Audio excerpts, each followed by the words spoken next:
सवाल पर बातचीत तो होती ही रहनी चाहिए,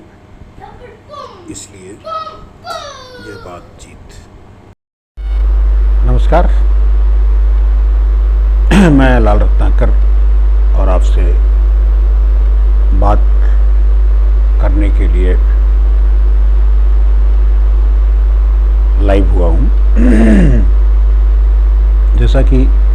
हम देख रहे हैं कि लंबे समय से समय जिस तरह से गुजर रहा है और इसकी जो खूबियाँ हैं, जिन संदर्भों में बातचीत होनी चाहिए, वह सब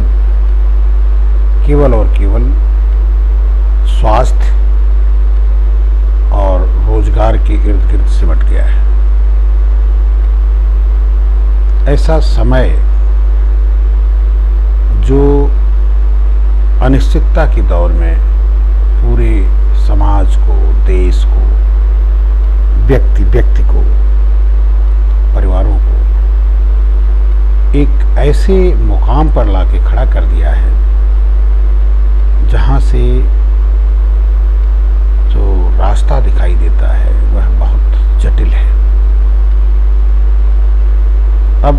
इस जटिलता के पीछे के जितने भी कारण हैं उनको एक एक करके बात करने की कोई ज़रूरत नहीं है, क्योंकि हम सब देख रहे हैं कि लगभग विगत कुछ महीनों से या 1-2 वर्षों से और उसके पहले भी जो स्थितियां थी वो बिल्कुल तेजी से बदलती जा रही हैं। पहले जिस तरह से संविधान को लेकर के, देश को लेकर के और तमाम सुविधाओं को लेकर के कटौतियां हुई हैं और व्यक्तियों के खिलाफ जो मूवमेंट चला है उसका बड़ा रूप हम लोगों ने देखा था पिछले दिनों शाहीन बाग में,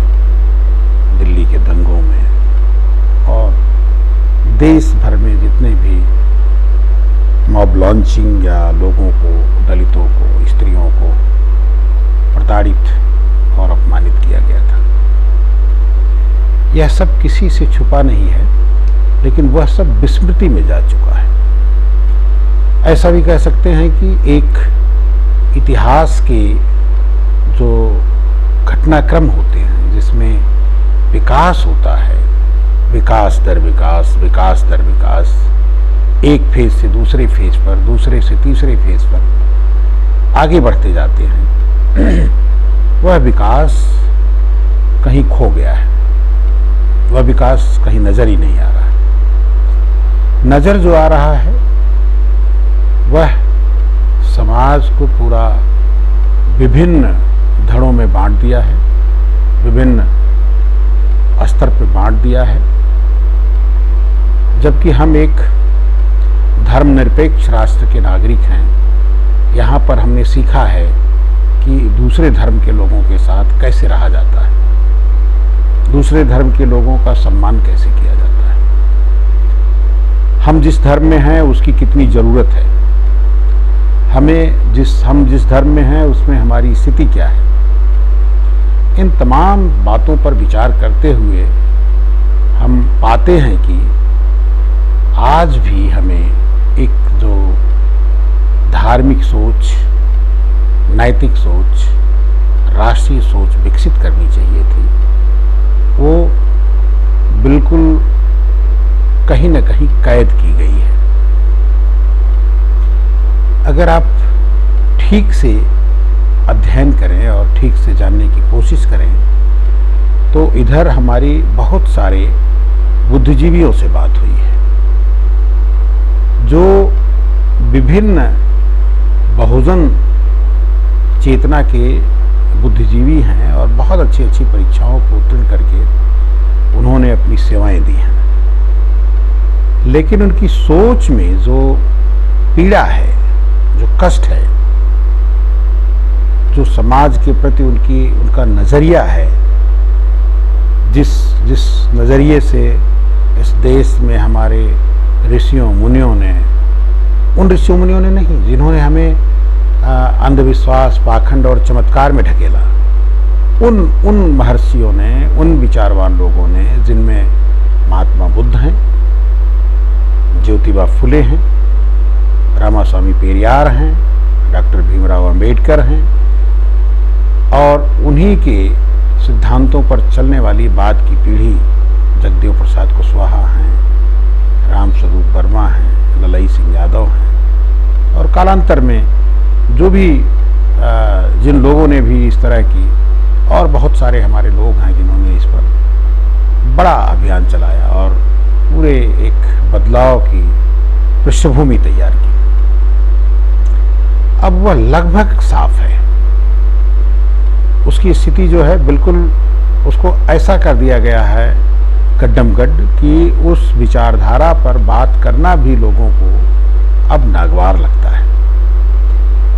अब इसी के साथ ये तो सामाजिक और सांस्कृतिक स्वरूप हुआ, लेकिन जब राजनीतिक स्वरूप की बात करते हैं तो चूंकि संविधान हमें लोकतंत्र की जो बात करने का अधिकार देता है,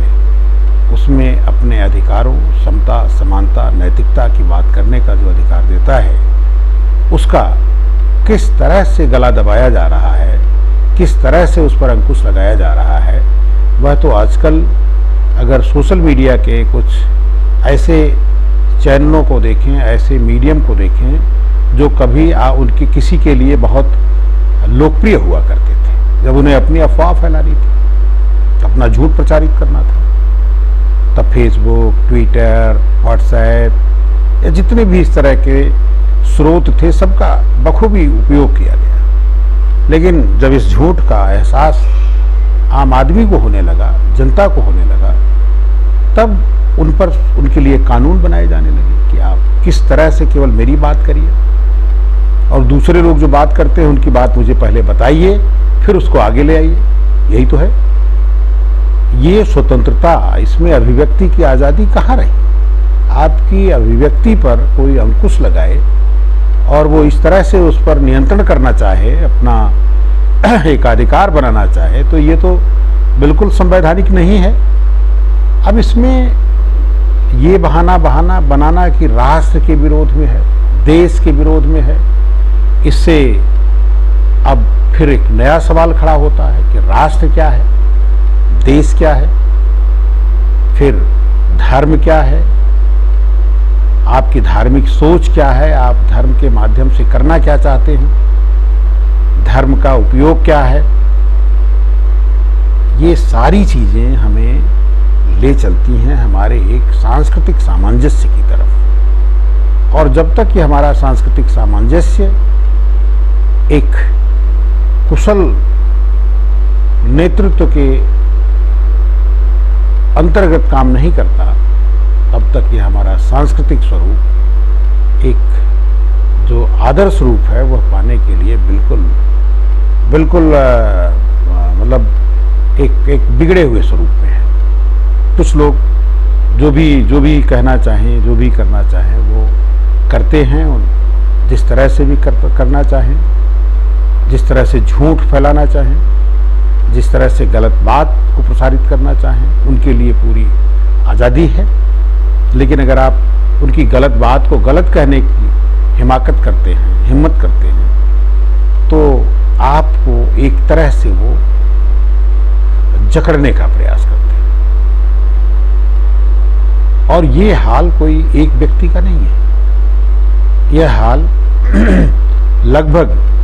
जिन लोगों को एक व्यक्ति की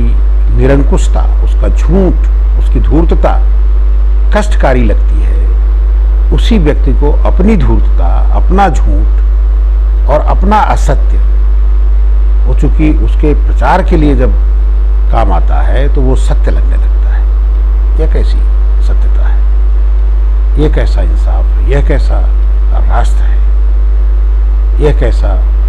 वैज्ञानिक आधार है, वैज्ञानिक स्रोत है। आपकी नैतिकता, आपका आचरण, आपका व्यक्तित्व, आप क्या क्या बनना चाहते हैं, क्या बताना चाहते हैं, क्या बड़े बड़े व्यक्तित्व जो अपने को बहुत बड़ा दिखाते हैं, रोज बौने होते हुए नजर नहीं आते।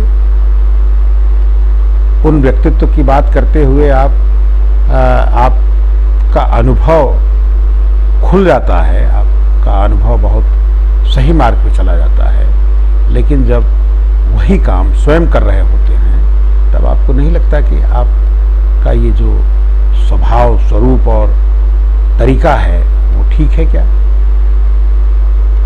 अब ये एक बड़ा जटिल सवाल है। इस जटिल सवाल को